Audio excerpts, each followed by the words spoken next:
សួស្តីមិត្តភ័ក្តិទាំងអស់គ្នាខ្ញុំឈ្មោះប៊ុនលីខ្ញុំជាអ្នកខេត្តមណ្ឌលគិរីខ្ញុំពិតជាសប្បាយចិត្តខ្លាំងណាស់ដែលបានស្គាល់បងប្អូនទាំងអស់គ្នានៅក្នុង YouTube នេះអរគុណចំពោះការគាំទ្ររបស់បងប្អូននិងមិត្តទាំងអស់ជាទីគោរពស្រឡាញ់នៅថ្ងៃទី3ខែ4នេះខ្ញុំបានទទួល 1000 អ្នក Subscribe ខ្ញុំពិតជាសប្បាយចិត្តខ្លាំងណាស់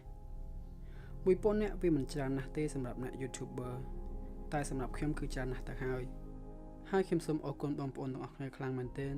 គោលបំណងរបស់ខ្ញុំនៅក្នុង YouTube នេះគឺចង់ចែករំលែកព័ត៌មានទូរស័ព្ទនិងបច្ចេកវិទ្យាផ្សេងៗដូចជា Computer កាមេរ៉ាជូនដល់បងប្អូនខ្មែរយើងទាំងអស់គ្នាដោយខ្ញុំឃើញបច្ចេកវិទ្យាអេឡិចត្រូនិកនៅលើពិភពលោកនេះចេះតែ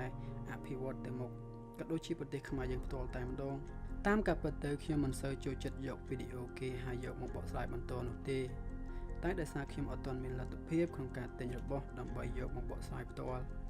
តែសង្ឃឹមថានាពេលខាងមុខនេះខ្ញុំនឹងអាចធ្វើបានតាមរយៈការចុចគាំទ្ររបស់បងប្អូនទាំងអស់គ្នាមកលើរូបខ្ញុំពិតជាសប្បាយចិត្តខ្លាំងណាស់អរគុណបងប្អូនទាំងអស់គ្នាអរគុណច្រើនដងអរគុណ